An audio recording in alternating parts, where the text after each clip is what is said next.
Bismillahir Rahmanir Rahim. Alhamdulillah Rabbil Alamin. The Lord is my light and my salvation. Whom shall I fear? And yea, though I walk through the valley of the shadow of death, I will fear no evil, for you art with me. Thy rod and thy staff, they comfort me. Thou preparest a table before me in the presence of my enemies. You anoint my head with oil, my cup overflows, and surely goodness and mercy shall follow me all the days of my life. And I will dwell in the house of the Lord forever and ever. Amen. Assalamu alaikum. Welcome to Johnnie's Bites Monday. Monday after a very beautiful weekend somewhere in the Ashanti region. And I should say that the Ashanti region is a very, very beautiful place. One of the things I saw in the Ashanti region, which for me is most important, is the kind of unity and cohesion you had, a social integration there. I had a chance to worship at the Wesley Methodist Cathedral for the very first time. And tell you what, even though that's an Ashanti area, so you'd have expected to see and hear only Ashanti Tree, they were speaking Fanti at some point, and actually some of the Bible readings were in Fanti. So it tells you how closely knit we are as a people, and that those who sometimes make tribal statements and try to, divide us with all their selfish sentiments, to put a stop to it.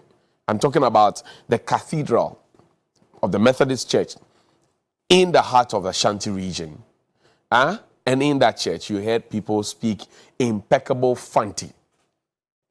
So that's one thing. The second thing I saw, and I think that the Ministry of Interior, Mr. President, Mr. Vice President, good morning to you. Honorable Ambrose Derry, good morning to you. One thing I saw, and quite interesting though, I put a spin on it, that you get to where the Wesley Methodist Church is, the cathedral, you will see a traditional effigy of a man, bare-chested, cloth wrapped around his waist. He has a gong on, he's standing atop a lion.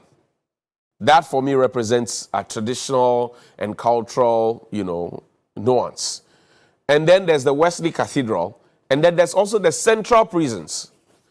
Maybe it's time we relocated the central prisons, I'm thinking, because where it is now, and how people are not supposed to be loitering and getting into close proximity with prisons, I think that it's time that it's relocated. I'm just bouncing this idea off. So I'm saying good morning to you, Honorable Ambrose Derry. You are Interior Minister. This would fall directly within your domain.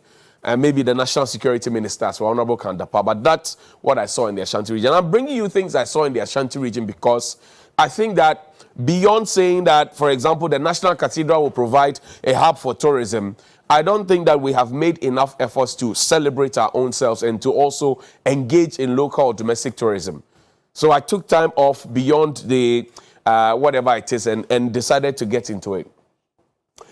But before I got to the Ashanti region, a matter that we have spoken about over and over and over and over again hit me.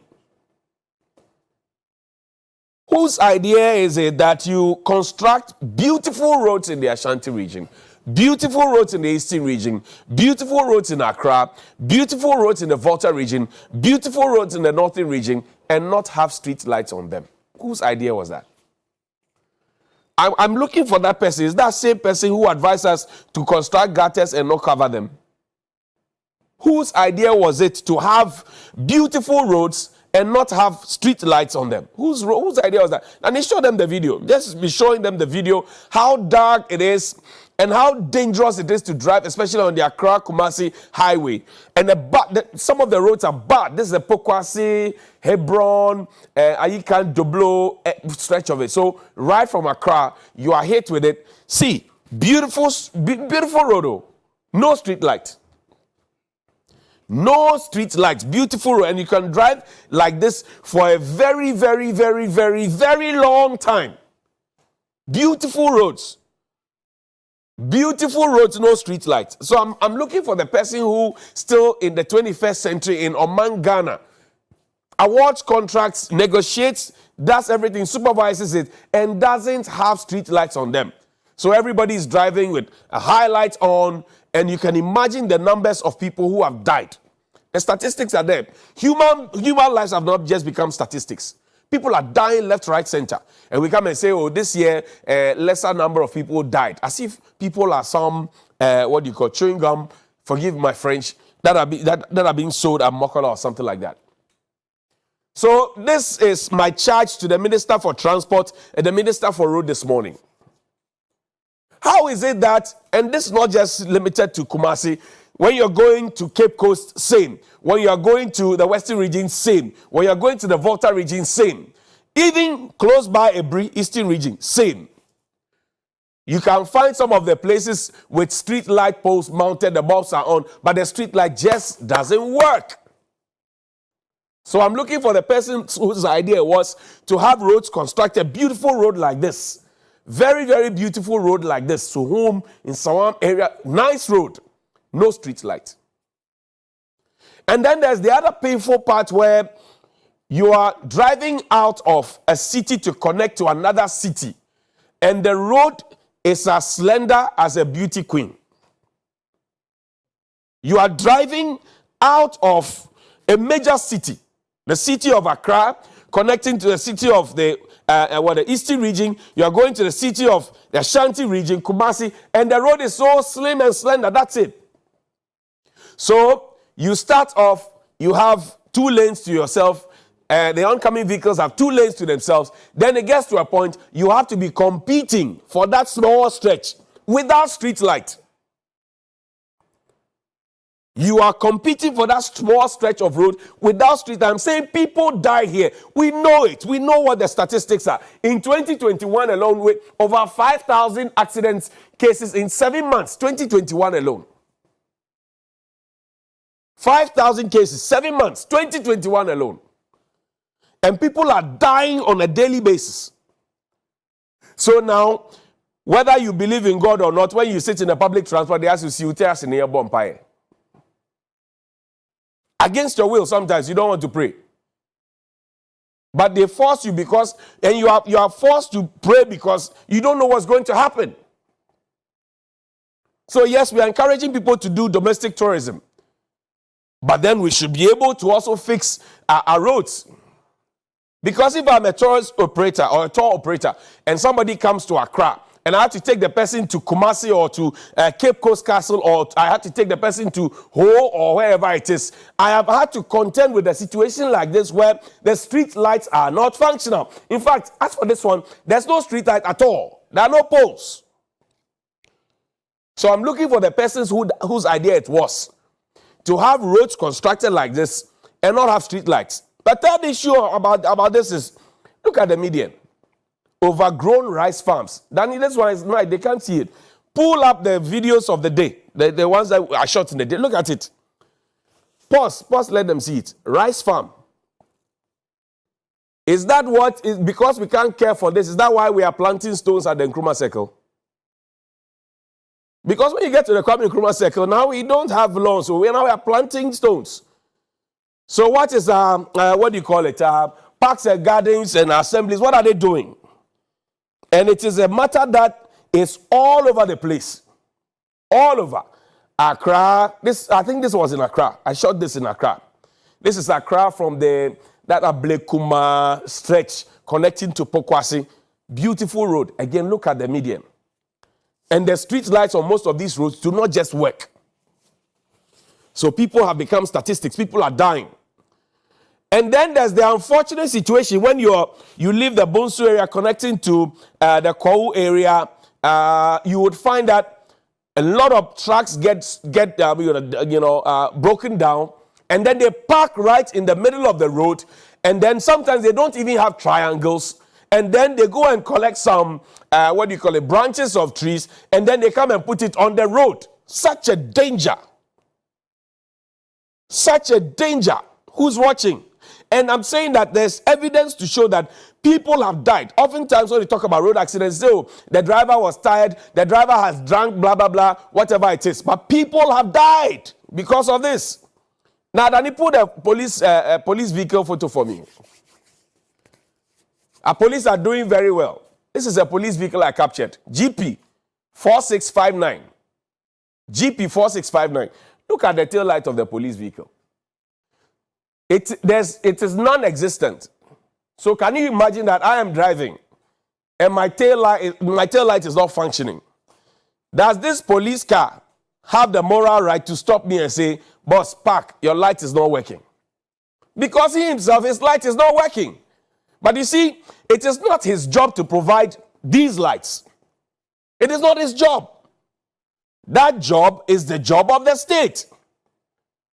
And sometimes we make them look so bad that you have motorists speaking to them anyway and anyhow. I'm saying all of these. These are things I found in the Ashanti region. I've not gone anywhere. I found them in the Ashanti region. GP 4659. Professional police driving bad car. Professional policemen driving bad cars. So on their own, when you see their cars, they are nice cars. They are official vehicles. An apology. And then people who perhaps are not contributing anything to the GDP, they have 4x4s with air conditioners roaming around town, stopping and parking in front of places, talking to people endlessly. Resources. This morning I'm saying it because I also had opportunity to have some conversation with some policemen in the Ashanti region. And they tell me, for example, that look, the cameras that have been installed, I think the project started under Tamils and then got to John Mahama and then President Akufo-Addo is continuing it. The cameras you find out there, they tell you the cameras are very good, they are very sharp. The only disadvantage they have is that the cameras are not able to function properly at certain places because the places are dark. So you can actually see somebody perpetuating a certain crime, but you cannot identify the individual's face. And sometimes they've had to fall on the patrol teams to quickly act. Why? Meanwhile, we are told that we have excess power. So if you have excess power and you need power, use the power. We have sun shining on our heads, hitting our heads every single day. Sometimes it even affects how some people think.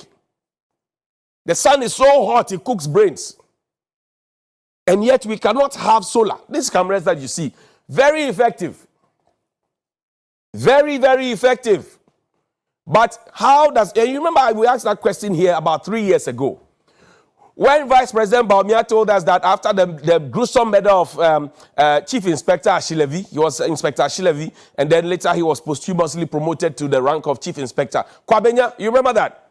We were told that we'll have CCTV cameras in every police station, and we will also have CCTV cameras across the country where we have the CCTV cameras at certain places. But I'm saying that if you, for example, put a CCTV camera on the roads I showed you, then you show them the road. On the road I showed you, you have a CCTV camera there, and people are perpetuating crime. How do you identify the assailants and deal with them? Then you show them the road. Show them the dark road. Don't show my face. My face is not the road. Show them the road. If you have a CCTV camera fixed here, pause. You have a CCTV camera fixed here, and then somebody commits a crime, and I've had to increase widen the iris of my camera to be able to take these shots. It would have been darker than this. We had to work on it. But then if somebody commits a crime here and now, like this, how do you expect the police to perform magic? Then you turn around the camera and say, the police are not doing anything. They are working. So equip them, help them, support them. Equip them and support them. But the ultimate conversation this morning is that we must stop making people statistics. Human beings. Even if one person dies because the road is bad, because there are no street lights, because there are no proper road markings, because somebody is driving recklessly, because somebody cannot see, they are both using highlights and they blind each other, we must bow down our heads in shame this morning. And I want to say good morning to our roads minister, Honorable Makwata. Yes, you told us that for those of us who say roads have not been constructed, we are late, we should hurry up. That's fine. I'm saying whose idea was it? Because this road I know was the Accra Kumasi thing was made by President Kufuor, yes, and improved later by subsequent governments. How is it that you're driving out of the cities and you can't have dual carriage roads? How? Dual carriage roads. Why can't we have? So people are doing overtaking. Like that. And there's so many trucks overtaking. This is happening. This is how people drive on the Accra Kumasi highway. This is how people drive. So imagine that if you had two on this stretch, and anybody who uses that road will tell you that when they get to the portions where there are two roads on this side and two lanes on the other side where the traffic does not have to, meet each other, you can see the kind of, look at it, look at how dark the place is. Look at the highlights, how people are driving with highlights. So if you're as blind as a bat, what's your mobile cry? What's your mobile? And I'm saying this because oftentimes we know what the issues are. We report on what the issues are. Our leaders know what the problems are. But not until some of them die on that road or get hurt on that road, the problem remains a problem. I say we know what the problems are. We know what the issues are. They announce them in press conferences and speeches. We commemorate every single year, setting road safety, whatever it is. But I'm saying, you let a big man have an accident here, or let a big man's person die here, or get hurt here. The next day, they will fix the street lights. And I'm saying this because, look, we have spoken about so many of the issues which relate to the average or ordinary person, and it has not received attention. Sometimes it had to wait until Ebony, the late Ebony. It was on the same Accra Kumasi stretch that she had the unfortunate accident with one other, and they died. Yes, I'm saying that Kumasi, Accra, Kumasi, Sunyani, Techiman, all the way to the north. Let me even extend the conversation. All the way to the north, to Tamale sometimes. And I'm saying, how is it that you are connecting two cities? You cannot have dual carriage roads. You cannot have proper street lights. Sometimes you cannot even have road markings. There have been instances where we're drinking from the Volta region, you get to a place, you can't even find the road mark. Even if you didn't have street lights or you don't have street lights and you had road markings, you could throw your headlight and then you could be guided. Sometimes you get that the road markings are not even existent. Meanwhile, there are local assemblies there. Meanwhile, there's a whole ministry for roads and highways. Meanwhile, there's a whole ministry for transport. And this is a national security threat. This is a national security threat. If you ply that road every now and then, for those who perhaps may be on transfer at Kumasi, they want to come and see their family in Accra and go back. Each time they set off on this road, they have their hearts in their mouths. Why must it be so? Why must you be traveling in your own country and be dodging bullets like Sam George at Ayawasu West Wogon in your own country? This cannot continue forever. We must at a point wake up. So good morning, Mr. President. Good morning, Mr. Vice President. Good morning to our roads minister. Good morning to our transport minister. Good morning to our interior minister. Good morning to our national security minister. And good morning to our ever absent minister for gender, children, and social protection. Good morning to you.